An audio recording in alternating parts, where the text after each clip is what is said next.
चित्तौड़गढ़ शहर की बहुचर्चित और सनसनीखेज रमेश इनाणी हत्याकांड में पुलिस को एक बड़ी सफलता हाथ लगी है। करीब 6 महीने से फरार चल रहे मामले के मुख्य सूत्रधार और मास्टरमाइंड रमता राम को पुलिस ने गिरफ्तार कर लिया है। आरोपी पर पुलिस ने 50,000 रुपए का इनाम घोषित कर रखा था और उसे भगोड़ा घोषित किया जा चुका था। यह घटना 11 नवंबर 2025 की है, जिसने पूरे चित्तौड़गढ़ शहर को दहलाकर रख दिया था। शहर के व्यस्त इलाके में दिन दहाड़े रमेश इनाड़ी की रमता राम द्वारा हायर किए गए शूटर ने गोली मारकर हत्या कर दी गई थी। जांच में सामने आया है कि रमता राम ने हत्याकांड को अंजाम देने के लिए पेशेवर शूटर को काम पर रखा था। हत्यारे ने सरेराह इनाड़ी पर हमला किया है, जिसने शहर की कानून व्यवस्था पर भी सवाल उठा रहे हैं। हत्याकांड के बाद से ही रमता राम लगातार अपनी लोकेशन बदल रहा था। पुलिस की विशेष टीमें उनकी तलाश में लगी और राज्य में दबिश दे रही थी। आरोपी की गिरफ्तारी न होने पर पुलिस प्रशासन ने उस पर 50,000 रुपए का इनाम घोषित किया था और न्यायालय के माध्यम से उसे भगोड़ा घोषित करवाया जा चुका था। पुलिस को तकनीकी साक्ष्यों और मुखबिरों के जरिए रमता राम के ठिकानों की सटीक सूचना मिली। पुलिस ने योजनाबद्ध तरीके से घेराबंदी कर मुख्य आरोपी को दबोच लिया। पुलिस रमता राव को न्यायालय में पेश कर रिमांड पर लेगी। तो ये बात शुरू में निकल के आई कि ये तो कोई सामान्य सी घटना थी, लेकिन जब रिमांड की अवधि के दौरान उससे लगातार सस्टेन्ड इंट्रोगेशन किया गया तो बहुत ही चकित करने वाले खुलासे हमें मिले थे।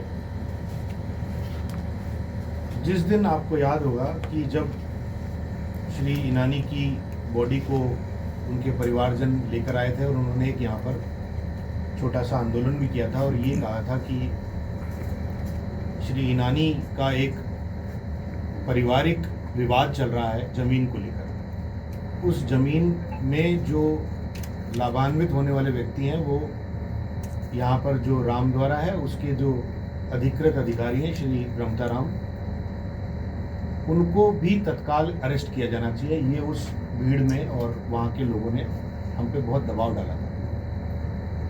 उस दिन हम इस बात को बिल्कुल हमने स्पष्ट किया था कि तत्समय तक हमारे पास में ऐसा कोई भी सबूत नहीं था जो शूटर के केवल मात्र कहने से, या तब तक तो ये बात स्टैब्लिश भी नहीं हुई थी कि इस हत्याकांड के पीछे कौन है। उसके बाद में उस पूरी घटनाक्रम के तहत हमने आगे सस्टेन्ड इंट्रोगेशन किया।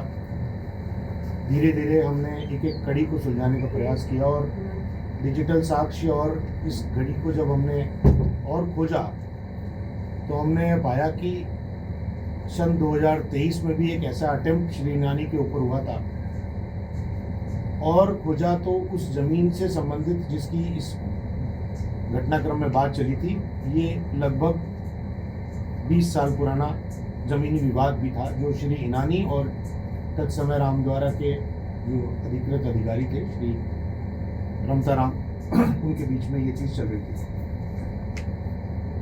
जब इस सब चीज़ों को हमने कड़ी से कड़ी मिलाई तो हमें पता लगा कि जो शूटर है इसका संबंध वाराणसी उत्तर प्रदेश से है, तो हमने हमारी टीमें वहाँ भेजी और जब और खोज की गई तो हमें ये पता लगा कि इसके अंदर एक स्थानीय अन्य श्री भजना राम नाम के राम द्वारा के जो इस समाज के और भी व्यक्ति हैं उनका भी इसमें रोल है, क्योंकि भजना राम से शूटर मनीष का एस्टेब्लिशमेंट हो गया, उनके कनेक्शंस का। उत्तर प्रदेश में हमें वो लोग मिल गए जिन्होंने इस शूटर को ये वेपन उपलब्ध कराया था, जिसमें से एक जो फाइनल कड़ी का आदमी है वो अभी भी लंबित है। कि इस पूरे घटनाक्रम के पीछे एक लंबी साजिश है, वो साजिश अंततः जाके श्री रमता राम तक पहुंचती है। ना किसी प्रकार का कोई राजनीतिक, ना किसी प्रकार का कोई सांस्कृतिक या अन्य किसी प्रकार की कोई घटना नहीं थी जिसका आवरण उन्होंने लेने का प्रयास किया है। यानी 10 मई को पूरे 6 महीने बीत गए हैं और श्री रमता राम के जैसे ही हमने जब भजना राम और मनीष दुबे को हमने हमारी कस्टडी में लिया था तो हमने इनको नोटिस दिए थे कि आपसे भी कुछ सवालात हमें करने हैं, कुछ बातों की पुष्टि करनी है। तत्समय वो भीलवाड़ा में कथा कर रहे थे और इमीडिएटली हमारे नोटिस पहुंचने के बाद उन्होंने अपनी मोबाइल को बंद किया और अपनी पूरी पहचान को छुपाते हुए वो वहाँ से फरार हो गए। 6 महीने बाद एग्जैक्टली हमें सूचना मिली कि वो एक मंदिर प्रांगण में देखे गए हैं। तो हमने हमारी टीम भेजी और हमने उनको वहाँ से निरुद्ध किया है और अब हमने उनको अरेस्ट किया है, उनका भी मेडिकल कराया है। ये बात काबिल गौर है कि जो भजनाराम है वो व्यक्ति इस हत्याकांड के पश्चात श्री रमताराम से मिले, दोनों में बातचीत हुई। इस बात की पुष्टि हमारे पास बहुत ही पुख्ता साक्ष्य है हमारे पास।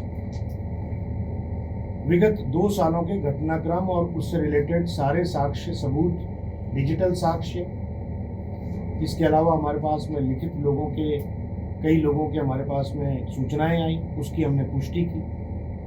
हमने बहुत सारी ऐसे पुष्ट चीज़ों को एकत्रित किया और जब न्यायालय में प्रस्तुत किया तो माननीय न्यायालय ने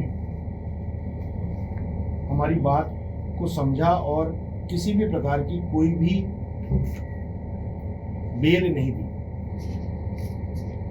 और हत्याकांड के उपरांत उनको हमने लगातार ढूंढा, उनको नोटिस दिए, उनको तलब किया उनके रिश्तेदारों के माध्यम से, जहाँ जहाँ उनके संभावित ठिकाने थे हमने हमारी टीम भेजी।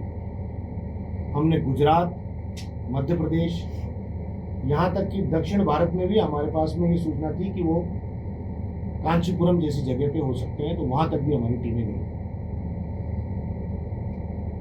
यदि उनको अपनी निर्दोष होने का बहुत ये भ्रम था तो उन्हें तत्काल पुलिस के पास आना चाहिए था और अपनी बात को रखना चाहिए था, जो उन्होंने नहीं किया।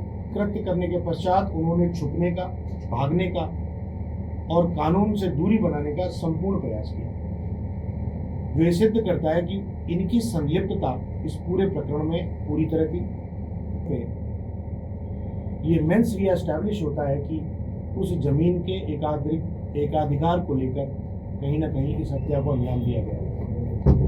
इस बात को आगे बढ़ाएंगे जिन लोगों ने इनको शरण दी है, इन 6 महीनों में संसाधन उपलब्ध कराए हैं, फाइनेंशियल हेल्प की है, जैसी जिसने जो भी सुविधा प्रदान की है वो सब हमारे जांच के दायरे में है। और यदि उनके विरुद्ध हमारे पास सबूत होंगे तो हम उन्हें भी, किसी भी अपराधी को कानून के दायरे से दूर ले जाने की वजह से हम भी उनको अपराधी मानते हैं। और इसके पश्चात हम इस पूरे फाइल को संपूर्ण बचे हुए सबूतों के साथ न्यायालय में प्रस्तुत करेंगे। मैं यहाँ के SHO श्री को बहुत बधाई दूंगा। तत्समय DYSP, एडिशनल SP ने इसमें बहुत मेहनत की है। हम लोगों ने बार बार बहुत सारी बातों पे, बहुत सबूतों को